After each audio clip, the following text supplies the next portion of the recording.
आप सुन रहे हैं जगत गुरु तत्वदर्शी संत रामपाल जी महाराज द्वारा लिखित पुस्तक ज्ञान गंगा का पेज नंबर 82। सतिगुरु राखे से बढ़ भागे, नानक गुरु की चरणों लागे। पृष्ठ 414। मैं गुरु पूछिया अपना साचा बिचारी रा।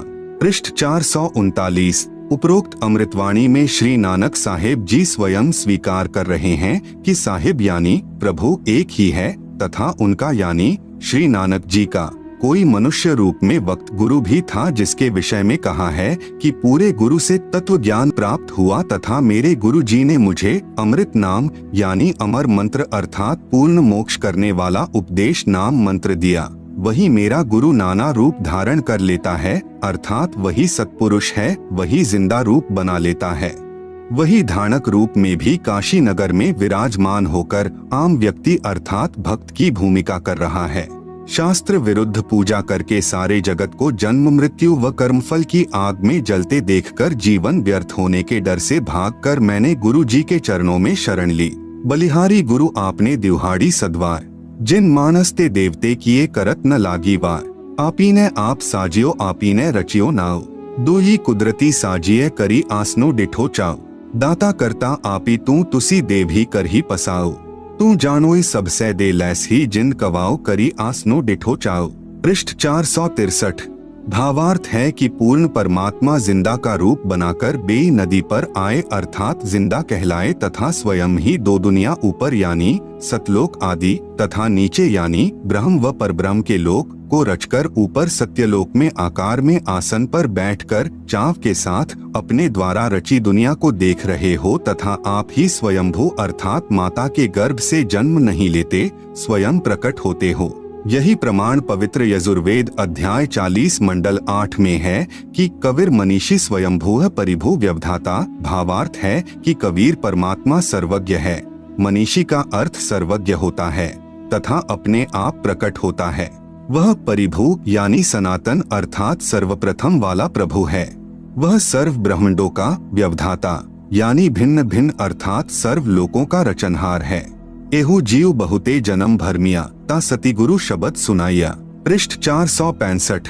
भावार्थ है कि श्री नानक साहेब जी कह रहे हैं कि मेरा यह जीव बहुत समय से जन्म तथा मृत्यु के चक्र में भ्रमता रहा, अब पूर्ण सतगुरु ने वास्तविक नाम प्रदान किया। श्री नानक जी के पूर्व जन्म सतयुग में राजा अम्बरीश, त्रेतायुग में राजा जनक हुए थे और फिर नानक जी हुए तथा अन्य योनियों के जन्मों की तो गिनती ही नहीं है।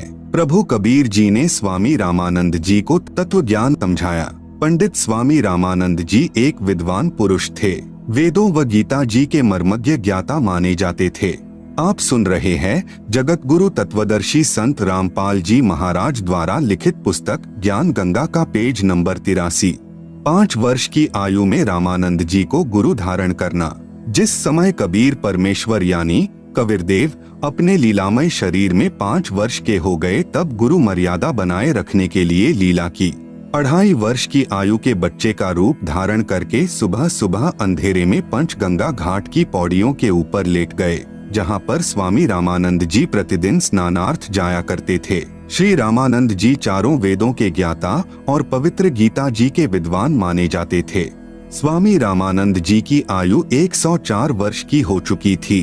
काशी में जो पाखंड पूजा दूसरे पंडितों ने चला रखी थी वह बंद करवा दी थी। रामानंद जी शास्त्र अनुकूल साधना बताया करते थे और पूरी काशी में अपने 52 दरबार लगाया करते थे। रामानंद जी पवित्र गीता जी व पवित्र वेदों के आधार पर विधिवत साधना बताते थे। ओम नाम का जाप उपदेश देते थे। उस दिन भी जब स्नान करने के लिए पंचगंगा घाट पर गए तो पौड़ियों पर कबीर साहेब लेटे हुए थे। सुबह ब्रह्म मुहूर्त के अंधेरे में स्वामी रामानंद जी को कबीर साहेब दिखाई नहीं दिए। कबीर साहेब के सिर में रामानंद जी के पैर की खड़ाऊ लग गई। कबीरदेव ने जैसे बालक रोते हैं ऐसे रोना शुरू कर दिया। रामानंद जी तेजी से झुके और देखा कि कहीं बालक को चोट तो नहीं लग गई तथा प्यार से उठाया। उसी समय रामानंद जी के गले की कंठी यानी माला निकलकर परमेश्वर कबीरदेव के गले में डल गई। रामानंद जी ने कहा कि बेटा राम राम बोलो, राम के नाम से दुख दूर हो जाते हैं। पुत्र राम राम बोलो। कबीर साहेब के सिर पर हाथ रखा। शिशु रूप में कबीर साहेब चुप हो गए। फिर रामानंद जी स्नान करने लग गए और सोचा कि बच्चे को आश्रम में ले चलूंगा, जिसका होगा उसके पास भिजवा दूंगा। रामानंद जी ने स्नान करके देखा तो बच्चा वहाँ पर नहीं है। कबीर साहिब वहाँ से अंतर्ध्यान हुए और अपनी झोपड़ी में आ गए। रामानंद जी ने सोचा कि बच्चा था चला गया होगा, अब उसको कहाँ ढूंढूं। कबीर प्रभु द्वारा स्वामी रामानंद जी के आश्रम में 2 रूप धारण करना। एक दिन स्वामी रामानंद जी का कोई शिष्य कहीं पर सत्संग कर रहा था। कबीर साहिब वहाँ पर चले गए। वह ऋषि जी श्री विष्णु पुराण की कथा सुना रहा था। वह कह रहा था कि भगवान विष्णु जी सारी सृष्टि के रचनहार हैं, यही पालन करता हैं, यही राम और कृष्ण रूप में अवतार आने वाली परम शक्ति हैं, अजन्मा हैं। श्री विष्णु जी के कोई माता पिता नहीं हैं। कबीरेश्वर ने यह सारी चर्चा सुनी। सत्संग के उपरांत कबीर परमेश्वर ने कहा, ऋषि जी क्या मैं एक प्रश्न पूछ सकता हूँ? ऋषि जी ने कहा कि हाँ बेटा पूछो। वहाँ सैकड़ों की संख्या में भक्तजन उपस्थित थे। कबीरदेव ने कहा कि आप विष्णु पुराण से सत्संग सुना रहे थे कि श्री विष्णु जी परम शक्ति है, इन्हीं से ब्रह्मा और शिव की उत्पत्ति हुई है। ऋषि जी ने कहा कि मैं जो सुनाता हूँ विष्णु पुराण में ऐसा ही लिखा हुआ है।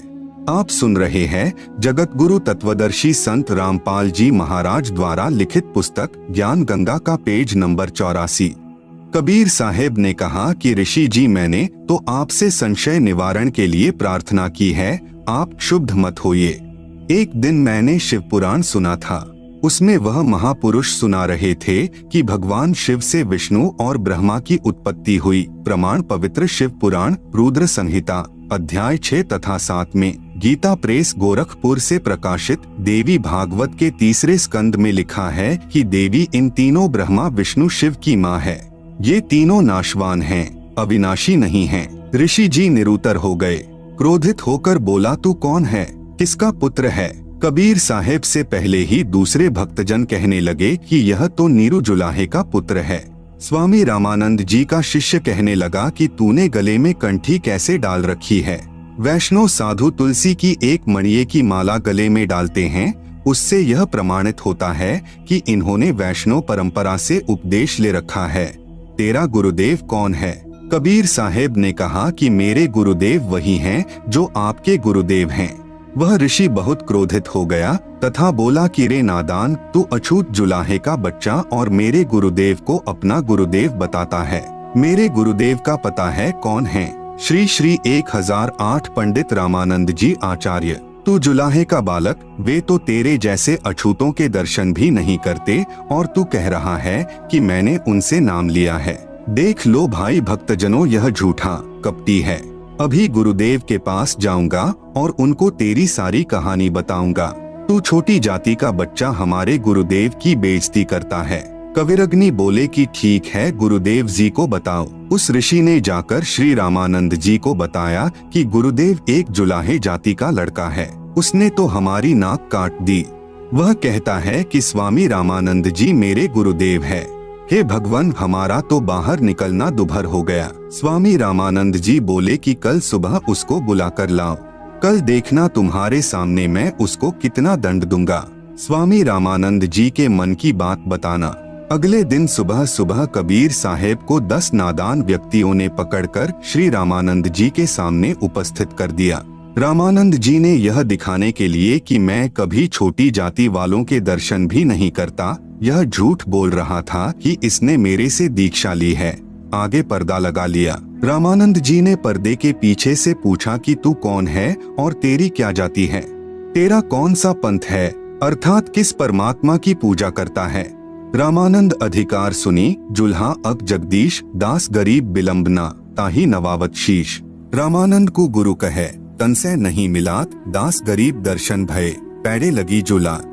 पंथ चलत ठोकर लगी, राम नाम कही दीन, दास गरीब कसर नहीं सीख लई प्रबीन। आड़ा पर्दा लाए करी, रामानंद बूझंत, दास गरीब कुलंग छवि अधर डाक कूदंत। कौन जाति कुल पंथ है, कौन तुम्हारा नाम, दास गरीब अधीन गति, बोलत है बलीजाम। आप सुन रहे हैं जगत गुरु तत्वदर्शी संत रामपाल जी महाराज द्वारा लिखित पुस्तक ज्ञान गंगा का पेज नंबर 85। उत्तर कबीर जी का, जाति हमारी जगत गुरु परमेश्वर पद पंथ दास गरीब लिखती पर है नाम निरंजन कंत।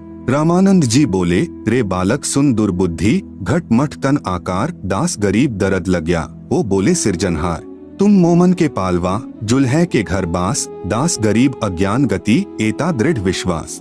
मान बड़ाई छांडी करी बोलो बालक बैन दास गरीब अधम मुखी एता तुम घट फै। तर्क तलु से बोलते रामानंद सुर ज्ञान दास गरीब कुजाती है आखर नीच निदान। परमेश्वर कबीर जी यानी कबीरदेव ने प्रेम पूर्वक उत्तर दिया।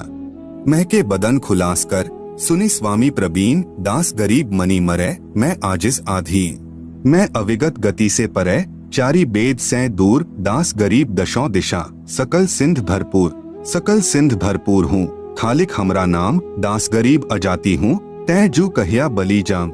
जाति पाती मेरे नहीं बस्ती नहीं गाम दास गरीब अनिन गति नहीं हमारे नाम। नाद बिंद मेरे नहीं गुदा नहीं गात दास गरीब शब्द सजा नहीं किसी का साथ। सब संगी बिछरू नहीं आदि अंत बहुजाही दास गरीब सकल वंसु बाहर भीतर माही। इस स्वामी सृष्टा में सृष्टि हमारे तीर दास गरीब अधर बसु अविगत सत्य कबीर। पौहमी धरणी आकाश में मैं व्यापक सब ठौर दास गरीब न दूसरा हम समतुल नहीं और। हम दासन के दास हैं कर्ता पुरुष करीम दास गरीब अवधूत हम ब्रह्मचारी सी। सुनी रामानंद राम हम मैं बावन नरसिंह दास गरीब कली कली हम ही से कृष्ण अभंग। हम ही से इंद्र कुबेर हैं ब्रह्मा विष्णु महेश दास गरीब धर्म ध्वजा धरणी रसातल शेष। सुनी स्वामी सती भाखू झूठ न हम रेंच दास गरीब हम रूप बिन और सकल प्रपंच। गोता लाऊं स्वर्ग से फिरी पैठू पाताल गरीब दास ढूंढत फिरूं हीरे माणिक लाल। इस दरिया कंकर बहुत लाल कहीं कहीं ठाब गरीब दास माणिक चुगे हम मुरजीवा माणिक चुगे कंकर पत्थर डारी दास गरीब डोरी अगम उतरो शब्द आधार। यदि मेरी जाति पूछ रहे हो तो मैं जगत गुरु हूँ। वेदों में लिखा है कि जगत गुरु सारी सृष्टि को ज्ञान प्रदान करने वाले कबीर प्रभु हैं। मेरा पंथ क्या है यानी किस परमेश्वर का मैं मार्गदर्शन करता हूँ। इसके उत्तर में कबीर जी ने कहा मेरा परमेश्वर पंथ है। ईश्वर परमेश्वर यानी ब्रह्म परब्रह्म पूर्ण ब्रह्म तथा अक्षर पुरुष परम अक्षर पुरुष। मैं उस सर्वोच्च शक्ति यानी सुप्रीम पावर परमेश्वर का मार्गदर्शन करने आया हूँ जो अनंत कोटि ब्रह्मांड के रचयिता और धारण पोषण करने वाले हैं। वेदों में जिसको कबीरदेव कबीरग्नि आदि नामों से संबोधित किया है। ईश व अक्षर पुरुष तो ब्रह्म को कहा जाता है जो केवल 21 ब्रह्मांड का स्वामी है। पर ब्रह्म व अक्षर पुरुष को ईश्वर कहा जाता है जो 7 शंख ब्रह्मांडों का स्वामी है तथा परम अक्षर पुरुष को पूर्ण ब्रह्म व परमेश्वर कहा जाता है जो असंख्य ब्रह्मांडों का स्वामी है अर्थात कुल का मालिक है। और इसलिए कबीर जी ने स्वामी रामानंद जी से कहा कि मेरा पंथ परमेश्वर की प्राप्ति वाला है। आप सुन रहे हैं जगत गुरु तत्वदर्शी संत रामपाल जी महाराज द्वारा लिखित पुस्तक ज्ञान गंगा का पेज नंबर 86। गीता अध्याय 15 श्लोक नंबर 17 में लिखा है कि वास्तव में अविनाशी परमेश्वर तो कोई और ही है और वही तीनों लोकों में प्रवेश करके सबका धारण पोषण करता है और वही अविनाशी परमात्मा परमेश्वर इस नाम से जाना जाता है। वह परमेश्वर मैं ही हूँ। इस बात को सुनकर स्वामी रामानंद जी बहुत क्षुब्ध हो गए तथा कहा कि रे निकम्मे तू छोटी जाति का और छोटा मुंह बड़ी बात, तू अपने आप भगवान बन बैठा। बुरी गालियां भी दी। कबीर साहेब बोले हे गुरुदेव आप मेरे गुरुजी हैं, आप मुझे गाली दे रहे हो तो भी मुझे आनंद आ रहा है, लेकिन मैं जो आपको कह रहा हूँ मैं ज्यों का त्यों पूर्ण ब्रह्म ही हूँ, इसमें कोई संशय नहीं है। इस बात को सुनकर रामानंद जी ने कहा कि ठहर जा, तेरी तो लंबी कहानी बनेगी, तू ऐसे नहीं मानेगा, मैं पहले अपनी पूजा कर लेता हूँ। रामानंद जी ने कहा कि इसको बैठाओ, मैं पहले अपनी कुछ क्रिया रहती है वह कर लेता हूँ, बाद में इससे निपटूंगा। स्वामी रामानंद जी क्या क्रिया करते थे? भगवान विष्णु जी की एक काल्पनिक मूर्ति बनाते थे। सामने मूर्ति दिखाई देने लग जाती थी।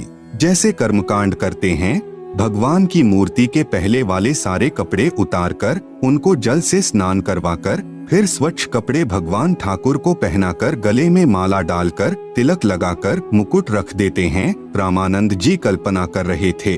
कल्पना करके भगवान की काल्पनिक मूर्ति बनाई। श्रद्धा से जैसे नंगे पैरों जाकर आप ही गंगा जल लाए हों, ऐसी अपनी भावना बनाकर ठाकुर जी की मूर्ति के कपड़े उतारे, फिर स्नान करवाया तथा नए वस्त्र पहना दिए, तिलक लगा दिया, मुकुट रख दिया और माला यानी कंठी डालनी भूल गए। यदि कंठी न डाले तो पूजा अधूरी और मुकुट रख दिया तो पुनः उसे उतारा नहीं जा सकता। यदि उसी दिन मुकुट उतार दे तो पूजा खंडित मानी जाती है। स्वामी रामानंद जी अपने आप को कोस रहे हैं कि इतना जीवन हो गया, मेरा कभी भी ऐसी गलती जिंदगी में नहीं बनी थी। प्रभु आज क्या गलती बन गई मुझ पापी से? यदि मुकुट उतारूं तो पूजा खंडित। उसने सोचा कि चल मुकुट के ऊपर से कंठी यानी माला डाल कर देखता हूँ। कल्पना से कर रहे हैं, कोई सामने मूर्ति नहीं है और पर्दा लगा है। कबीर साहेब दूसरी तरफ बैठे हैं। मुकुट में माला फंस गई, आगे नहीं जा रही थी। तब रामानंद जी ने सोचा, अब क्या करूं? हे भगवान, आज तो मेरा सारा दिन ही व्यर्थ गया। आज की मेरी भक्ति कमाई व्यर्थ गई, क्योंकि जिसको परमात्मा की कसक होती है उसका एक नित्य नियम भी रह जाए तो उसको दर्द बहुत होता है। जैसे इंसान की जेब कट जाए और फिर बहुत पश्चाताप करता है, ऐसे ही प्रभु के सच्चे भक्तों को इतनी लगन होती है। इतने में कबीर साहेब ने कहा कि स्वामी जी माला की घुंडी खोलो और गले में डाल दो, फिर गांठ लगा दो, मुकुट उतारना नहीं पड़ेगा। अब रामानंद जी काहे के मुकुट उतारे था, काहे की गांठ खोले था। कुटिया के सामने लगा पर्दा भी स्वामी रामानंद जी ने अपने हाथ से फेंक दिया और सारे ब्राह्मण समाज के सामने उस कबीर परमेश्वर को सीने से लगा लिया। रामानंद जी ने कहा कि हे भगवान, आपका तो इतना कोमल शरीर है जैसे रुई हो और मेरा तो पत्थर जैसा शरीर है। एक तरफ तो प्रभु खड़े हैं और एक तरफ जाति व धर्म की दीवार है। प्रभु चाहने वाली पुण्यात्माएं धर्म की बनावटी दीवार को तोड़ना श्रेयकर समझते हैं। आप सुन रहे हैं जगत गुरु तत्वदर्शी संत रामपाल जी महाराज द्वारा लिखित पुस्तक ज्ञान गंगा का पेज नंबर 87। वैसा ही स्वामी रामानंद जी ने किया। सामने पूर्ण परमात्मा को पाकर न जाति देखी, न धर्म देखा, न छुआछात, केवल आत्म कल्याण देखा। इसे ब्राह्मण कहते हैं। बोलत रामानंद जी, हम घर बड़ा सुकाल, गरीब दास पूजा करें, मुकुट फही जदी माल। सेवा करौन संभाल करी, सुनी स्वामी सुरज्ञान, गरीब दास शिर मुकुट धरी, माला अटकी जान। स्वामी घुंडी खोली करी, फिरी माला गलदार, गरीब दास इस भजन को जानत है करतार। ड्योढ़ी पर्दा दूरी करी, लिया कंठ लगाए, गरीब दास गुजरी बहुत, बदने बदन मिलाए। स्वामी रामानंद जी ने कहा, है कबीर प्रभु, आपने झूठ क्यों बोला? कबीर साहेब बोले कि कैसा झूठ स्वामी जी? स्वामी रामानंद जी ने कहा कि आप कह रहे थे कि आपने मेरे से नाम ले रखा है। आपने मेरे से उपदेश कब लिया? कबीर साहेब बोले, एक समय आप स्नान करने के लिए पंचगंगा घाट पर गए थे। मैं वहां लेटा हुआ था। आपके पैरों की खड़ाऊ मेरे सिर में लगी थी तो आपने कहा था कि बेटा राम नाम बोलो। रामानंद जी बोले, हाँ अब कुछ याद आया, परंतु वह तो बहुत छोटा बच्चा था, क्योंकि उस समय 5 वर्ष की आयु के बच्चे बहुत बड़े हो जाया करते थे तथा 5 वर्ष के बच्चे के शरीर तथा 2.5 वर्ष के बच्चे के शरीर में दुगुना अंतर हो जाता है। कबीर साहेब कहने लगे कि स्वामी जी देखो, मैं ऐसा था। स्वामी रामानंद जी के सामने भी खड़े हैं और एक 2.5 वर्षीय बच्चे का दूसरा रूप बनाकर किसी सेवक की वहां पर खटिया बिछी थी उसके ऊपर विराजमान हो गए। अब रामानंद जी ने 6 बार तो उधर देखा और 6 बार उधर देखा, फिर आंखें मलमल कर देखा कि कहीं तेरी आंखें धोखा तो नहीं खा रही हैं। इस प्रकार देख ही रहे थे कि इतने में कबीर साहेब का छोटे वाला रूप उठा और कबीर साहेब के बड़े 5 वर्ष वाले स्वरूप में समा गया। 5 वर्ष वाले स्वरूप में कबीर साहेब रह गए। मन की पूजा तुम लखी, मुकुट माल पर बेश, गरीब दास गति को लख है, कौन वरण क्या भेष।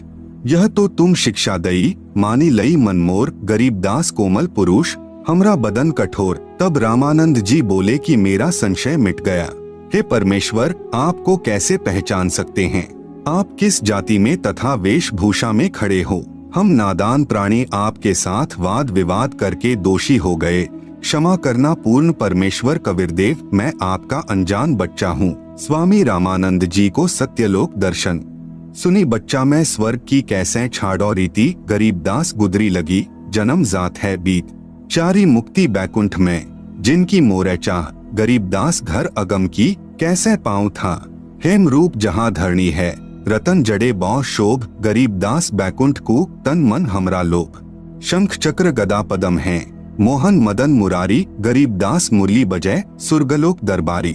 दूधों की नदियां बगै सेत वृक्ष सुभान, गरीबदास मंडल मुक्ति सुरगापुर अस्थान। रतन जड़ाऊ मनुष्य हैं गण गंधर्व सब देव, गरीबदास उस धाम की कैसे छाड़ू से। आप सुन रहे हैं जगत गुरु तत्वदर्शी संत रामपाल जी महाराज द्वारा लिखित पुस्तक ज्ञान गंगा का पेज नंबर 88। ऋग युज साम अथर्वणम गावे चारों वेद, गरीबदास घर अगम की कैसे जानो भेद। चारी मुक्ति चितवन लगी कैसे बंचुता ही, गरीबदास गुप्तारगति हमको द्यो समझाए। सुरग लोक बैकुंठ है यासे परै न और, गरीबदास षटशास्त्र चारी वेद की दौर।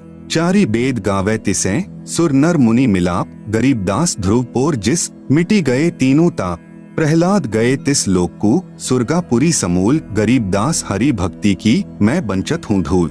बिंद्रावन गए तिस लोक को सुरगापुरी समूल, गरीबदास उस मुक्ति को कैसे जाऊं भूल। नारद ब्रह्मा तिस रटै गावे शेष गणेश, गरीबदास बैकुंठ से और परै को देश। सहंस 88 जिस जपै और 3300 सेव, गरीबदास जासै परै और कौन है देव। सुनि स्वामी निज मूल गति कही समझाऊं तो ही, गरीबदास भगवान को राख्या जगत समोही।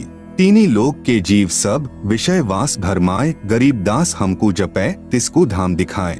जो देखेगा धाम को सो जानत है मुझ, गरीबदास तो से कहूँ सुनी गायत्री गुज। कृष्ण विष्णु भगवान को जहडाए हैं जीव, गरीबदास त्रिलोक में काल कर्म शिर शिव। सुनि स्वामी तो से कहूँ अगम दीप की सैल, गरीबदास पूठे परे पुस्तक लादे बैल। पौहमी धरणी आकाश थंभ चलसी चंदर सूर, गरीबदास रज बिरज की कहाँ रहेगी धूर। तारायण त्रिलोक सब चलसी इंद्र कुबेर, गरीबदास सब जात हैं सुरग पाताल सुमेर। चारी मुक्ति बैकुंठ बट फना हुआ कई बार, गरीबदास अलप रूप मग क्या जाने संसार। कहो स्वामी कित रहोगे 14 भुवन बिहंड, गरीबदास बीजक कहिया चलत प्राण और पिंड। सुन स्वामी एक शक्ति है अर्धंगी ओमकार, गरीबदास बीजक तहा अनंत लोक सिंघार। जैसे का तैसा रहे परलो फना प्राण, गरीबदास उस शक्ति को बार बार कुर्बान। कोटि इंद्र ब्रह्मा जहाँ कोटि कृष्ण कैलाश, गरीबदास शिव कोटि हैं करो कौन की आश। कोटि विष्णु जहाँ बसत हैं उस शक्ति के धाम, गरीबदास गुल बहुत हैं अलफ बस्त निहकान। शिव शक्ति जासे हुए अनंत कोटि अवतार, गरीबदास उस अलफ को लखै सो होय करतार। अलफ हमारा रूप है दम देही नहीं दंत, गरीबदास गुल से परे चलना है बिन पंथ। बिना पंथ उस कंत के धाम चलन है मोर, गरीबदास गति ना किसी संख सुरग पर डोर। संख सुरग पर हम बसे सुनि स्वामी यह सैन, गरीबदास हम अलफ हैं यौ गुल फोकट फैं। जो तय कहिया सौ मैं लहिया बिन देखे नहीं धीज, गरीबदास स्वामी कहे कहाँ अलफ वो बीज। अनंत कोटि ब्रह्मांड फण अनंत कोटि उद्गार, गरीबदास स्वामी कहे कहाँ अलफ दीदार। हद बेहद कहीं ना कहीं थरपी ठौर, गरीबदास निज ब्रह्म की कौन धाम वह पौर।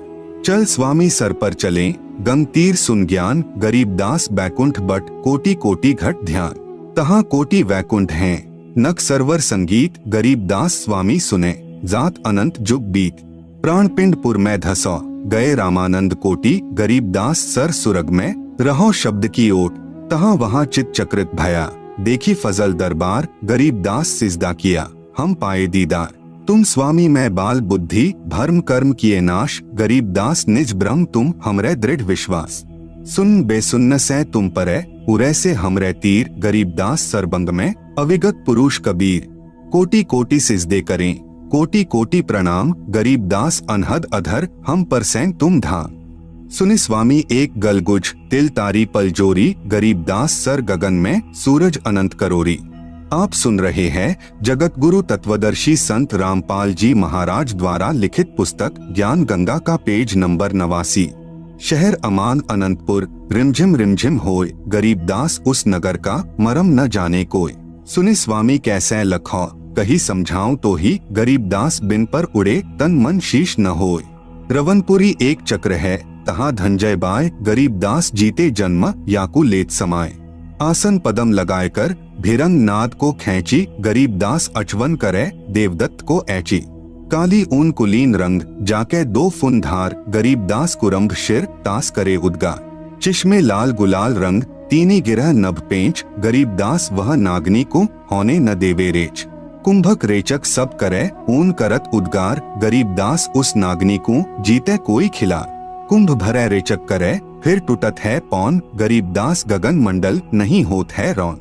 आगे घाटी बंद है इंगला पिंगला दोय, गरीबदास सुषमन खुले तास मिलावा होय। ज्यों का त्यों ही बैठी रहो तजी आसन सब जोग, गरीबदास पल बीच पद सर्व सैल सब भोग। कोटि कोटि बैकुंठ हैं कोटि कोटि शिव शेष, गरीबदास उस धाम में ब्रह्मा कोटि नरेश। अवादान अमानपुर चली स्वामी तहाँ चाल, गरीबदास परलो अनंत बौहरी न झम्पै काल। अमर चीर तहाँ पहरी है अमर हंस सुख धाम, गरीबदास भोजन अजर चल स्वामी निजधाम।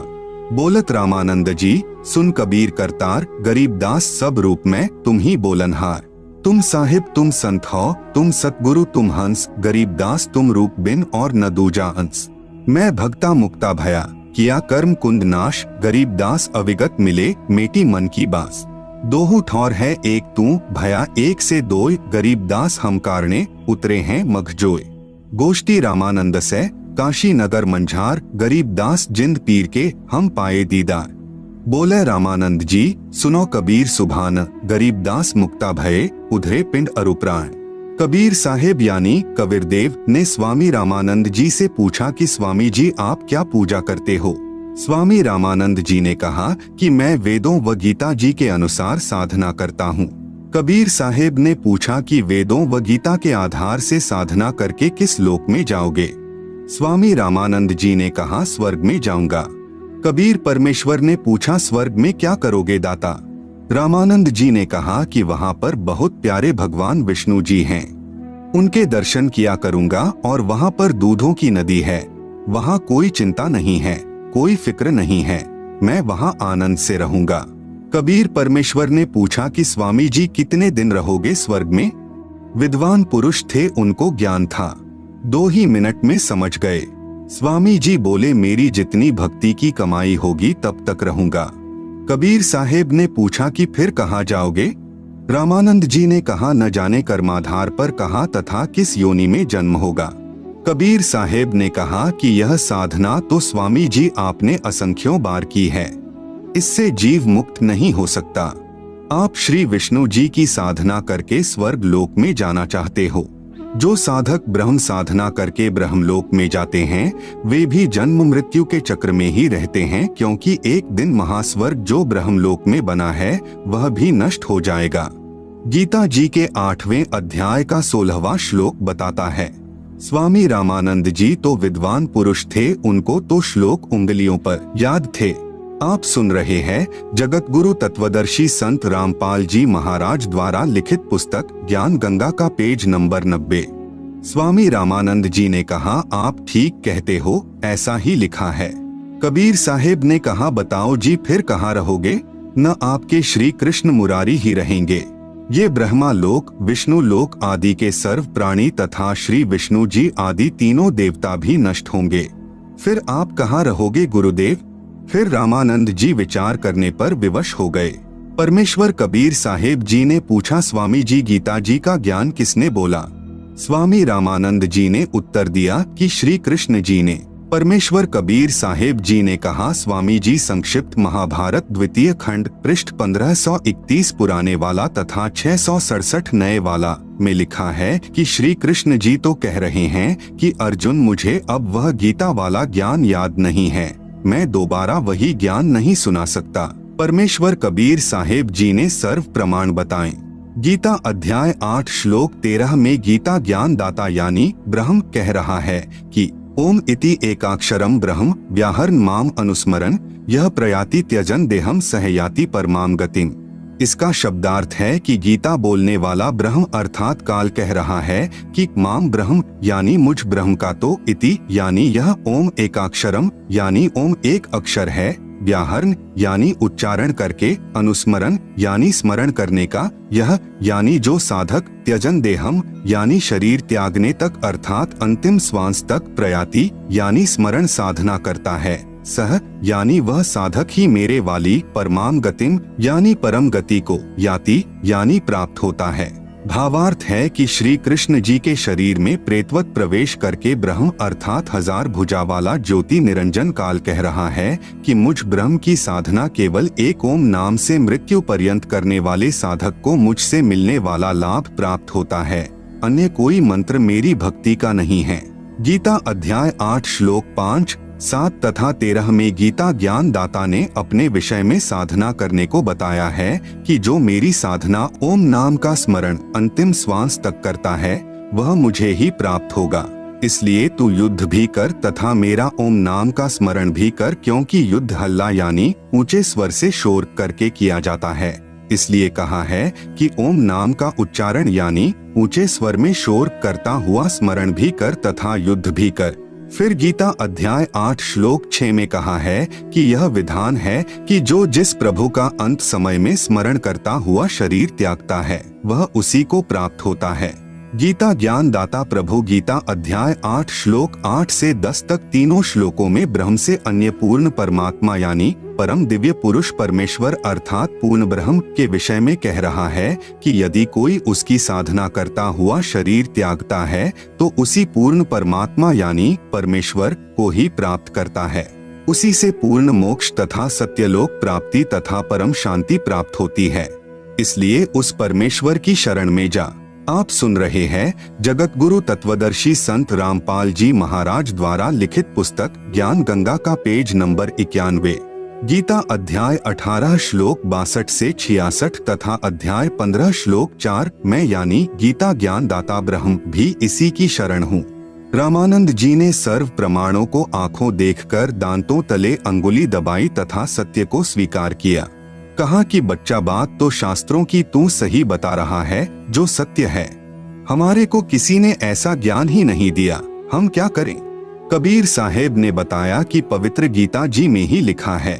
8वें अध्याय का 8, 9 और 10 श्लोक तथा अध्याय नंबर 18 का श्लोक नंबर 62 पढ़कर देखो। पवित्र गीता जी व पवित्र वेदों को बोलने वाला ब्रह्म यानी काल कह रहा है कि उस परमात्मा की शरण में जा अर्जुन, तेरा फिर मरण नहीं होगा। उसके लिए अध्याय नंबर 4 का श्लोक नंबर 34 उन संतों को खोजो जो उस परमात्मा के परम तत्व को जानने वाले हों, उनको दंडवत प्रणाम करो, विनम्र व निष्कपट भाव से उनका सत्कार करो। जब वे तत्वदर्शी संत प्रसन्न हो जाएं, फिर उनसे दीक्षा यानी नाम मांगो, फिर तेरा पुनर्जन्म व मरण नहीं होगा। पवित्र गीता अध्याय 15 मंत्र 1 से 4 में कहा है कि यह उल्टा लटका हुआ संसार रूपी वृक्ष है। ऊपर को मूल तो आदि पुरुष अर्थात सनातन परमात्मा है, नीचे को तीनों गुण यानी रजगुण ब्रह्मा, सतगुण विष्णु, तमगुण शिव रूपी शाखाएं हैं। इस पूर्ण संसार रूपी वृक्ष अर्थात पूर्ण सृष्टि रचना को मैं यानी ब्रह्म काल नहीं जानता। यहाँ विचार काल में अर्थात गीता जी के ज्ञान में आपको मैं पूर्ण ज्ञान नहीं दे सकता। उसके लिए किसी तत्वदर्शी संत की खोज कर। गीता अध्याय 4 मंत्र 34 फिर वह आपको सर्व सृष्टि की रचना का ज्ञान तथा सर्व प्रभुओं की स्थिति सही बताएगा। उसके पश्चात उस परमपद परमेश्वर की खोज करनी चाहिए जिसमें गए साधक का फिर जन्म मृत्यु नहीं होता अर्थात पूर्ण मोक्ष हो जाता है। जिस परमेश्वर ने संसार रूपी वृक्ष अर्थात सर्व ब्रह्मांडों की रचना की है, मैं यानी ब्रह्म काल भी उस परमेश्वर की शरण में हूँ, इसलिए उस परमेश्वर की पूजा करो। स्वामी रामानंद जी बोले कि लिखा तो ऐसा ही है बच्चा, बिल्कुल यूं ही है, लेकिन यह सतलोक न तो किसी से सुना है, जिस कारण अब मेरा मन विश्वास नहीं कर रहा है कि वह सत्य होगा। कबीर साहेब ने पूछा कि आप कैसे साधना करते हो? स्वामी रामानंद जी बोले कि मैंने सारे शरीर को साध रखा है। योग अभ्यास के साथ मैं अंदर कमलों में से गुजरकर त्रिकुटी यानी त्रिवेणी तक पहुंच जाता हूँ। कबीर साहेब बोले कि आप एक बार त्रिवेणी तक पहुँचो। जब रामानंद जी समाधिस्थ हुए, क्योंकि उनका तो प्रतिदिन का अभ्यास था, त्रिवेणी पर जाकर 3 रास्ते हो जाते हैं। प्रत्येक ब्रह्मांड में बने ब्रह्मलोक में प्रवेश करते ही 3 रास्ते हो जाते हैं। इसी प्रकार 20 ब्रह्मांडों के पार 21वें ब्रह्मांड में भी यही व्यवस्था है। एक रास्ता सामने ब्रह्मलोक में बने 3 गुप्त स्थानों को जाता है, जहाँ पर ज्योति निरंजन 3 रूप बनाकर रहता है। सामने का ब्रह्मरंध्र तुम्हारे इस नाम से नहीं खुलेगा, यह ब्रह्मरंध्र भी सतनाम से खुलेगा। कबीर साहेब ने श्वास के द्वारा अपना सतनाम उच्चारण किया, सामने का द्वार खुल गया। कबीर साहेब ने कहा कि अब आपको काल भगवान दिखाता हूँ, जिसको आप निराकार कहते हो, जो गीता में कहता है कि मैं सबको खाऊंगा। आप सुन रहे हैं जगत गुरु तत्वदर्शी संत रामपाल जी महाराज द्वारा लिखित पुस्तक ज्ञान गंगा का पेज नंबर 92।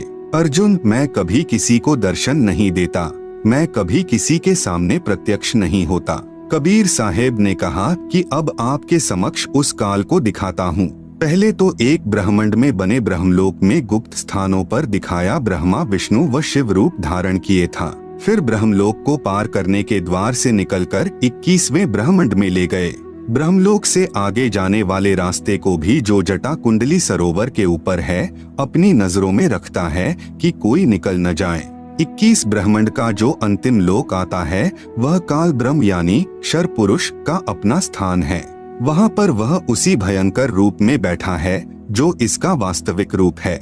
कबीर साहेब ने कहा कि देखो, वह बैठा तुम्हारा निराकार भगवान, जिसको तुम निराकार कहते हो, क्योंकि योगियों ने वेदों के आधार पर ओम नाम से साधनाएं की, परमात्मा तो मिला नहीं। सिद्धियां आ गई, स्वर्ग चले गए, महास्वर्ग गए, फिर पशु बन गए। इसलिए प्रभु को सभी ने निराकार मान रखा है कि वह दिखाई नहीं देता, और वेदों में लिखा है कि भगवान आकार में है। जब काल के पास पहुँचे तो साहेब ने अपना सारनाम के साथ सतनाम उच्चारण किया। उसी समय काल का सिर नीचे झुक गया। काल के सिर के ऊपर वह द्वार है जहाँ से सतलोक जाया जाता है तथा परब्रह्म के लोक में प्रवेश होते हैं। उसके बाद एक भंवर गुफा शुरू होती है। एक भंवर गुफा काल के लोक में भी है। काल के सिर पर पैर रखकर कबीर जी के हंस यानी निर्विकारी साधक ऊपर जाते हैं। यह काल उसकी पौड़ी का काम करता है। परब्रह्म के लोक को पार करके कबीर साहेब श्री रामानंद जी की आत्मा को सतलोक ले गए। वहाँ पर भी एक भंवर गुफा है। सतलोक में जाकर श्री रामानंद जी ने देखा कि कबीर साहिब यानी कबीरदेव अपने वास्तविक रूप में बैठे हैं। वहाँ पर कबीर साहेब का इतना तेज है कि एक रूमकूप में जैसे करोड़ों सूर्य और करोड़ों चंद्रमा की जो मिलीजुली रोशनी परंतु गर्मी न हो, से भी अधिक है। कबीर साहेब वहाँ जाकर अपने ही दूसरे स्वरूप के ऊपर चवर करने लगे।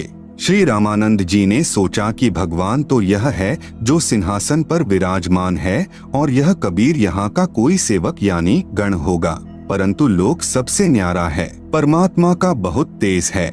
ऐसा सोच ही रहे थे, इतने में परमात्मा का तेजोमय रूप सिंहासन से उठा और 5 वर्षीय बच्चे के रूप में परमेश्वर कबीर जी तख्त पर विराजमान हो गए। परमेश्वर का जो वास्तविक तेजोमय रूप नजर आ रहा था, वह बालक रूप कबीर साहेब पर चवर करने लगा। उसके बाद कबीर साहेब का दूसरा तेजोमय रूप बालक वाले रूप कबीर साहेब में समा गया, और अकेले 5 वर्षीय बच्चे के रूप में कबीर परमेश्वर तख्त पर विराजमान थे। चवर स्वयं चल रहा था। इतने में रामानंद जी की आत्मा को वापस शरीर में भेज दिया। उनकी समाधि टूटी। सामने देखा कबीर साहेब 5 वर्ष के बच्चे के शरीर में बैठे हैं। तब स्वामी रामानंद जी ने कहा कि तहाँ वहाँ चित चक्रित भया, देखी फजल दरबार, गरीबदास सिजदा किया, हम पाए दीदार। आप सुन रहे हैं जगत गुरु तत्वदर्शी संत रामपाल जी महाराज द्वारा लिखित पुस्तक ज्ञान गंगा का पेज नंबर 93। तुम स्वामी मैं बाल बुद्धि भर्म कर्म किए नाश, गरीबदास निज ब्रह्म तुम हमरे दृढ़ विश्वास। सुन बेसुन्न से तुम परे उरैन से हमरे तीर, गरीबदास सरबंग में अविगत पुरुष कबीर। कोटि कोटि सिजदे करें, कोटि कोटि प्रणाम, गरीबदास अनहद अधर हम पर सैन तुम धाम। बोलत रामानंद जी सुन कबीर करतार, गरीबदास सब रूप में तुम ही बोलनहार। तुम साहिब तुम संत हो, तुम सतगुरु तुम हंस, गरीबदास तुम रूप बिन और न दूजा अंश। मैं भक्ता मुक्ता भया, किया कर्म कुंद नाश गरीबदास अविगत मिले मेटी मन की बास। दोहु ठौर है एक तू भया एक से दोय गरीबदास हम कारण उतरे हैं मखजोय। बोलत रामानंद जी सुन कबीर करतार गरीबदास सब रूप में तू ही बोलनहार। रामानंद जी ने कहा कि हे परमेश्वर, हे कबीर परमात्मा, हे कबीर करतार यानी सर्व सृष्टि रचनहार, आप ही सर्वव्यापक पूर्ण परमेश्वर हो। दहु ठोड़ है एक तू भया एक से दो गरीबदास हम कारणे आए हो मगजो। हे परमेश्वर कबीर, आप दोनों जगह सत्यलोक में तथा मेरे समक्ष आप ही हो और एक से दो रूप बनाकर हम तुच्छ जीवों के लिए यहाँ पर आए हो। मैं भक्ता मुक्ता भया कर्म कुंद भय नाश गरीबदास अविगत मिले मिट गई मन की बास। रामानंद जी 104 वर्षीय महापुरुष और 5 वर्षीय बच्चे कबीर परमेश्वर को कह रहे हैं कि मैं आपका दास मुक्त हो गया और मेरे मन की भ्रमणा भटकना समाप्त हो गई। मुझे परमात्मा के वास्तविक स्वरूप का दर्शन हो गया। हे पूर्ण परमात्मा कबीर साहेब यानी कबीरदेव, चारों पवित्र वेद व पवित्र गीता जी आप ही का गुणगान कर रहे हैं। स्वयं कबीरदेव यानी कबीर परमेश्वर ने भी कहा है कि वेद हमारा भेद है, मैं ना बेदन के माही, जिस वेद से मैं मिलूं वेद जानते नहीं। भावार्थ है कि चारों पवित्र वेदों में ज्ञान पूर्ण परमात्मा का ही है, परंतु पूजा की विधि केवल ब्रह्म यानी ज्योति निरंजन तक की ही है। परमेश्वर कबीर यानी कबीरदेव की पूजा विधि के ज्ञान व तत्व ज्ञान के लिए पवित्र वेदों तथा पवित्र गीता जी में कहा है कि उसे तो कोई तत्वदर्शी संत ही बता सकता है जो स्वयं ही परमेश्वर होता है या कोई उसका भेजा हुआ वास्तविक प्रतिनिधि होता है। उससे उपदेश प्राप्त करके पूर्ण मोक्ष व परम शांति प्राप्त होती है। आप सुन रहे हैं जगत गुरु तत्वदर्शी संत रामपाल जी महाराज द्वारा लिखित पुस्तक ज्ञान गंगा का पेज नंबर 94। पवित्र शास्त्र भी कबीरदेव यानी कबीर परमेश्वर के साक्षी। इसी प्रकार कबीरदेव यानी कबीर परमेश्वर ने मुसलमानों को बुरा नहीं कहा है, न ही पवित्र कुरान शरीफ को गलत कहा है।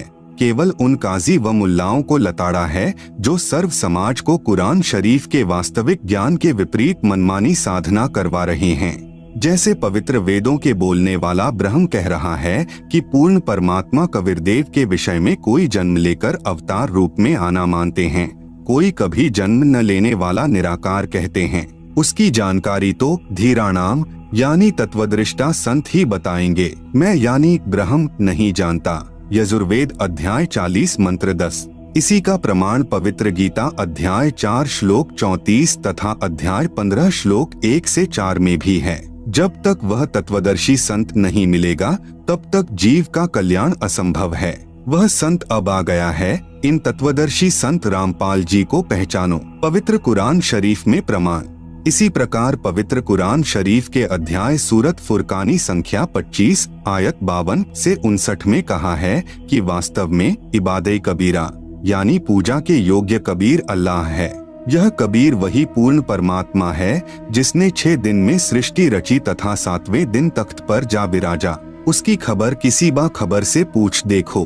पवित्र कुरान शरीफ को बोलने वाला अल्लाह स्वयं किसी और कबीर नामक प्रभु की तरफ संकेत कर रहा है तथा कह रहा है कि पूर्ण परमात्मा कबीर के विषय में मैं भी नहीं जानता, उसके विषय में किसी तत्वदर्शी संत यानी बाखबर से पूछो। कबीरदेव ने यही कहा था कि मैं स्वयं पूर्ण परमात्मा यानी अल्लाह कबीर अकबरूक हूँ। अपने स्वस्थ ज्ञान का संदेशवाहक रूप में मैं स्वयं ही आया हूँ, मुझे पहचानो।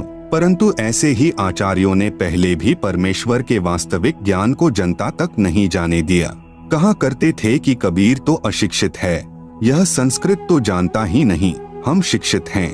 इस बात पर पहले तो भक्तजन गुमराह हो गए थे, परंतु अब सर्व समाज शिक्षित है। इन मार्ग भ्रष्ट आचार्यों की दाल नहीं गल रही, न ही गलेगी। सल्ली अला जग सक दि मुहम्मदिन फिल अजसादी अल्लाहुम्मा सल्ली अला कबीर यानी कबीर मुहम्मद फिल कुबूरी फजाइले जिक्र। नंबर 5 हुजूरे अक़दस सल्लल्लाहु अलैहि वसल्लम का इरशाद है कि कोई बंदा ऐसा नहीं कि ला इलाहा इल्लल्लाह कहे और उसके लिए आसमानों के दरवाजे न खुल जाएं, यहाँ तक कि यह कलिमा सीधा अर्श तक पहुँचता है, बशर्ते कि कबीरा गुनाहों से बचाता रहे। आप सुन रहे हैं जगत गुरु तत्वदर्शी संत रामपाल जी महाराज द्वारा लिखित पुस्तक ज्ञान गंगा का पेज नंबर 95। फ कितनी बड़ी फजीलत है और कबूलियत की इंतहा है कि यह कलीमा बराहे रास्त अर्शे मुअल्ला तक पहुंचता है, और यह अभी मालूम हो चुका है कि अगर कबीरा गुनाहों के साथ भी कहा जाए तो नफा से उस वक्त भी खाली नहीं। मुल्ला अली कारी रह फरमाते हैं कि कबायर से बचने की शर्त कबूल की जल्दी और आसमान के सब दरवाजे खुलने के एताबर से है, वरना सवाब और कबूल से कबायर यानी कबीर के साथ भी खाली नहीं। बाज उलेमा ने इस हदीस का यह मतलब बयान फरमाया है कि ऐसे शख्स के वास्ते मरने के बाद उसकी रूह के एजाज में आसमान के सब दरवाजे खुल जाएंगे। एक हदीस में आया है, 2 कलीमे ऐसे हैं कि उनमें से एक के लिए अर्श के नीचे कोई मुंतहा नहीं, दूसरा आसमान और जमीन को यानी अपने नूर या अपने अज़र से भर दे। एक ला इलाहा इल्लल्लाह है, दूसरा अल्लाहु अकबर यानी कबीर है। पवित्र वेदों में प्रमाण, कबीरदेव अपने ज्ञान का दूत बनकर स्वयं ही आता है तथा अपना स्वस्थ ज्ञान यानी वास्तविक तत्व ज्ञान स्वयं ही कराता है। स्वयं कबीरदेव यानी कबीर परमेश्वर जी ने अपनी अमृतवाणी में कहा है, शब्द अविगत से चलाए कोई मेरा भेद मर्म नहीं पाया, न मेरा जन्म न गर्भ बसेरा, बालक हो दिखलाया, काशी नगर जल कमल पर डेरा, वहाँ जुलाहे ने पाया। मात पिता मेरे कुछ नाही, ना मेरे घर दासी यानी पत्नी, जुल्हा का सुत आन कहाया, जगत करे मेरी हासी। 5 तत्व का धड़ नहीं मेरा, जानो ज्ञान अपारा, सत्य स्वरूपी यानी वास्तविक, नाम साहेब यानी पूर्ण प्रभु का सोई नाम हमारा। अधर द्वीप यानी ऊपर सत्यलोक में, गगन गुफा में तहा निज वस्तु सारा, ज्योत स्वरूपी अलख निरंजन यानी ब्रह्म भी धरता ध्यान हमारा। हाड़ चाम लहुना मेरे कोई जाने सत्य नाम उपासी, तारन तरन अभय पद दाता, मैं हूँ कबीर अविनाशी। उपरोक्त शब्द में कबीर परमेश्वर कह रहे हैं कि न तो मेरी कोई पत्नी है, नहीं मेरा 5 तत्व यानी हाड़ चाम लहू अर्थात नाड़ियों के जोड़ जुगाड़ वाली काया का शरीर है। मैं स्वयंभू हूँ तथा काशी के लहरतारा नामक तालाब के जल में कमल के फूल पर स्वयं प्रकट होकर बालक रूप बनाया था। आप सुन रहे हैं जगत गुरु तत्वदर्शी संत रामपाल जी महाराज द्वारा लिखित पुस्तक ज्ञान गंगा का पेज नंबर 96। वहाँ से मुझे नीरू नामक जुलाहा उठाकर ले गया था, जो वास्तविक नाम परमेश्वर का अर्थात मेरा है। वेदों में कबीरदेव, गुरु ग्रंथ साहिब में हक्का कबीर तथा कुरान शरीफ में अल्लाह कबीरन वही नाम मेरा है। मैं ऊपर रितधाम में रहता हूँ तथा आपका भगवान ज्योति निरंजन यानी ब्रह्म भी मेरी पूजा करता है। इसी का प्रमाण सत्यार्थ प्रकाश 7वें समुल्लास पृष्ठ 152 से 153 दीनानगर पंजाब से प्रकाशित में भी है। स्वामी दयानंद जी ने यजुर्वेद अध्याय 13 मंत्र 4 तथा ऋग्वेद मंडल 10 सूक्त 49 मंत्र 1 का अनुवाद किया है, जिसमें वेदों को बोलने वाला ब्रह्म कह रहा है 5 बराबर ऋग्वेद मंडल 10 सूक्त 49 मंत्र 1 तथा 6 बराबर यजुर्वेद अध्याय 13 मंत्र 4 में, हे मनुष्यों, जो सृष्टि के पूर्व सर्व की उत्पत्ति करता तथा सर्व का स्वामी था, है, आगे भी रहेगा, वही सर्व सृष्टि को बनाकर धारण कर रहा है। उस सुख स्वरूप परमात्मा की भक्ति जैसे हम यानी ब्रह्म तथा अन्य देव भी उसी की साधना करते हैं, वैसे ही तुम लोग भी करो। प्रमाण नंबर 1 पवित्र यजुर्वेद अध्याय 29 मंत्र 25 समिद्धोऽद्य मनुष्यो दुरोणे देवो देवान्य जसी जातवेदः आच वह मित्रमहश्चिकित्वान् त्वं दूतः कविर्षि प्रचेताः समिद्ध अद्यत मनुष्य दुरोणे देवः देवान यज असि जात वेदः आ च वह मित्रमह चिकित्वान त्वं दूतः कविर असि प्रचेता है। अनुवाद अध यानी आज अर्थात वर्तमान में, दुरोणे यानी शरीर रूप महल में दुराचार पूर्वक, मनुष्य यानी झूठी पूजा में लीन मननशील व्यक्तियों को, समिद्ध यानी लगाई हुई आग अर्थात शास्त्र विधि रहित वर्तमान पूजा जो हानिकारक होती है, अग्नि जलाकर भस्म कर देती है, ऐसे साधक का जीवन शास्त्र विरुद्ध साधना नष्ट कर देती है। उसके स्थान पर देवान यानी देवताओं के, देवः यानी देवता, जातवेद यानी पूर्ण परमात्मा सत्पुरुष की वास्तविक, यज यानी पूजा, असि यानी है, आ यानी दयालु, मित्रमः यानी जीव का वास्तविक साथी पूर्ण परमात्मा के, चिकित्वान यानी स्वस्थ ज्ञान अर्थात यथार्थ भक्ति को, दूतः यानी संदेशवाहक रूप में, वह यानी लेकर आने वाला, च यानी तथा, प्रचेताः यानी बोध कराने वाला, त्वम यानी आप, कबीरदेव अर्थात कबीर परमेश्वर यानी कबीर, असी यानी है। भावार्थ, जिस समय भक्त समाज को शास्त्र विधि त्याग कर मनमाना आचरण यानी पूजा कराया जा रहा होता है, उस समय कबीरदेव यानी कबीर परमेश्वर तत्व ज्ञान को प्रकट करता है। प्रमाण नंबर 2, पवित्र सामवेद संख्या 1400 में संख्या नंबर 359, सामवेद अध्याय नंबर 4 के खंड नंबर 25 का श्लोक नंबर 8, पुरम भिन्दुर्युवा कविर्मितौजा अजायत, इंद्रो विश्वस्य कर्मणो धर्ता वज्री पुरुषतुतः। पुराम भिन्दुः युवा कविर अमित औजा अजायत, इंद्र विश्वस्य कर्मणः धर्ता वज्री पुरुषतुतः। आप सुन रहे हैं जगत गुरु तत्वदर्शी संत रामपाल जी महाराज द्वारा लिखित पुस्तक ज्ञान गंगा का पेज नंबर 97। शब्दार्थ, युवा यानी पूर्ण समर्थ, कबीर यानी कबीरदेव अर्थात कबीर परमेश्वर, अमितौजा यानी विशाल शक्ति युक्त अर्थात सर्वशक्तिमान है, अजायत यानी तेजपुंज का शरीर मायावयी बनाकर, धरता यानी प्रकट होकर अर्थात अवतार धार कर, वज्री यानी अपने सत्य शब्द व सत्य नाम रूपी शस्त्र से, पुराम यानी काल ब्रह्म के पाप रूपी बंधन रूपी कीले को, भिन्दुः यानी तोड़ने वाला, टुकड़े टुकड़े करने वाला, इंद्र यानी सर्व सुखदायक परमेश्वर, विश्वस्य यानी सर्व जगत के सर्व प्राणियों को, कर्मण है यानी मनसा वाचा कर्मणा अर्थात पूर्ण निष्ठा के साथ अनन्य मन से धार्मिक कर्मों द्वारा सत्य भक्ति से, पुरुषतुतः यानी स्तुति उपासना करने योग्य है। जैसे बच्चा तथा वृद्ध सर्व कार्य करने में समर्थ नहीं होते, जवान व्यक्ति सर्व कार्य करने की क्षमता रखता है, ऐसे ही परब्रह्म ब्रह्म व त्रिलोकीय ब्रह्मा विष्णु शिव तथा अन्य देवी देवताओं को बच्चे तथा वृद्ध समझो, इसलिए कबीर परमेश्वर को युवा की उपमा वेद में दी है। भावार्थ, जो कबीरदेव यानी कबीर परमेश्वर तत्व ज्ञान लेकर संसार में आता है, वह सर्वशक्तिमान है तथा काल यानी ब्रह्म के कर्म रूपी किले को तोड़ने वाला है, वह सर्व सुखदाता है तथा सर्व के पूजा करने योग्य है। संख्या नंबर 1400 सामवेद उतार्चिक अध्याय नंबर 12 खंड नंबर 3 श्लोक नंबर 5। भद्रा वस्त्रा समन्यावसानो महान कविर्निवचनानि शंसन, अवच्चस्व चंबोह पूयमानो विचक्षणो जागृविर्देवीत। भद्रा वस्त्रा समन्या वसनः महान कविर्निवचनानि शंसन, आवच्चस्व चंबोह पूयमानः विचक्षणः जागृव्यः देववीत।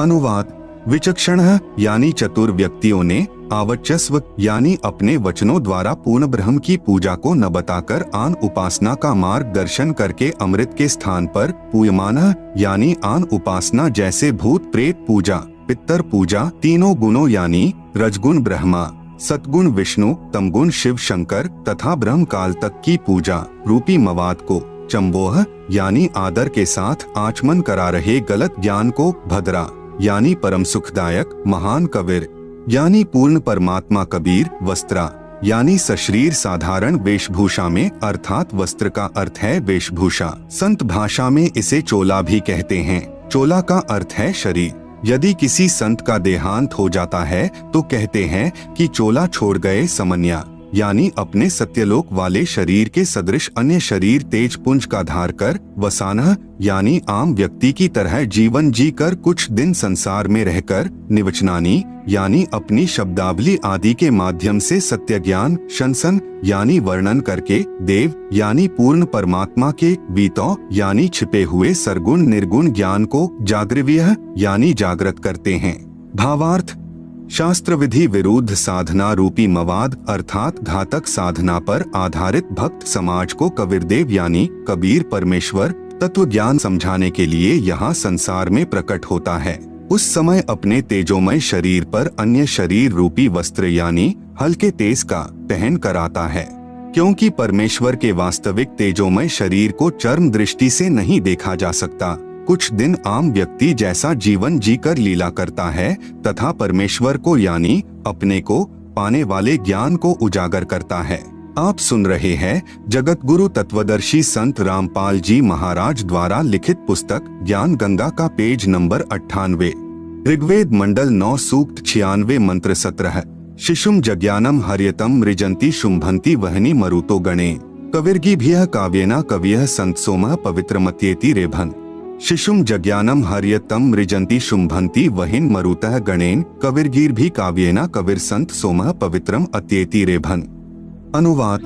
पूर्ण परमात्मा हर्य शिशुम यानी विलक्षण मनुष्य के बच्चे के रूप में जज्ञानम यानी जानबूझकर प्रकट होता है तथा अपने तत्व ज्ञान को तम यानी उस समय मृजंती यानी निर्मलता के साथ, शुंभंती यानी उच्चारण करता है, वहनीय यानी प्रभु प्राप्ति की लगी विरह अग्नि वाले, मरुतः यानी भक्त, गणेन यानी समूह के लिए, काव्येना यानी कविताओं द्वारा कवित्व से, पवित्रम अत्येति यानी अत्यधिक वाणी निर्मलता के साथ, कविर गीर भी यानी कविर वाणी अर्थात कबीर वाणी द्वारा, रेभन यानी ऊंचे स्वर से संबोधन करके बोलता है, कविर संत सोमः यानी वह अमर पुरुष अर्थात सत्पुरुष ही संत अर्थात ऋषि रूप में स्वयं कविरदेव ही होता है। परंतु उस परमात्मा को न पहचानकर कवि कहने लग जाते हैं, परंतु वह पूर्ण परमात्मा ही होता है। उसका वास्तविक नाम कविरदेव है। भावार्थ। ऋग्वेद मंडल नंबर 9 सूक्त नंबर 96 मंत्र 16 में कहा है कि आओ पूर्ण परमात्मा के वास्तविक नाम को जाने। इस मंत्र 17 में उस परमात्मा का नाम व परिपूर्ण परिचय दिया है। वेद बोलने वाला ब्रह्म कह रहा है कि पूर्ण परमात्मा विलक्षण मनुष्य के बच्चे के रूप में प्रकट होकर कबीरदेव अपने वास्तविक ज्ञान को अपनी कबीर बाणी के द्वारा निर्मल ज्ञान अपने हंसात्माओं अर्थात पुण्यात्मा अनुयायियों को कविताओं लोकोक्तियों के द्वारा संबोधन करके अर्थात उच्चारण करके वर्णन करता है। इस तत्व ज्ञान के अभाव से उस समय प्रकट परमात्मा को न पहचान कर केवल ऋषि व संत या कवि मान लेते हैं। वह परमात्मा स्वयं भी कहता है कि मैं पूर्ण ब्रह्म हूँ, परंतु लोग वेद के आधार से परमात्मा को निराकार माने हुए प्रजाजन नहीं पहचानते। जैसे गरीबदास जी महाराज ने काशी में प्रकट परमात्मा को पहचानकर उनकी महिमा कही तथा उस परमेश्वर द्वारा अपनी महिमा बताई थी, उसका यथावत वर्णन अपनी वाणी में किया। गरीब जाति हमारी जगत गुरु परमेश्वर है, पंथ दास गरीब लिख पड़े नाम निरंजन कंत। गरीब हम ही अलख अल्लाह है, कुतुब गोस और पीर, गरीब दास खालिक धनी हमरा नाम कबीर। गरीब ए स्वामी सृष्टा में, सृष्टि हमरे तीर, दास गरीब अधर बसु अविगत सत कबीर। इतना स्पष्ट करने पर भी उसे कवि या संत भक्त या जुलाहा कहते हैं, परंतु वह पूर्ण परमात्मा ही होता है। उसका वास्तविक नाम कबीरदेव है। वह स्वयं सत्पुरुष कबीर ही ऋषि या संत रूप में होता है, परंतु तत्व ज्ञानहीन ऋषियों व संतों गुरुओं के अज्ञान सिद्धांत के आधार पर आधारित प्रजा उस समय अतिथि रूप में प्रकट परमात्मा को नहीं पहचानते, क्योंकि उन अज्ञानी ऋषियों संतों व गुरुओं में परमात्मा को निराकार बताया होता है।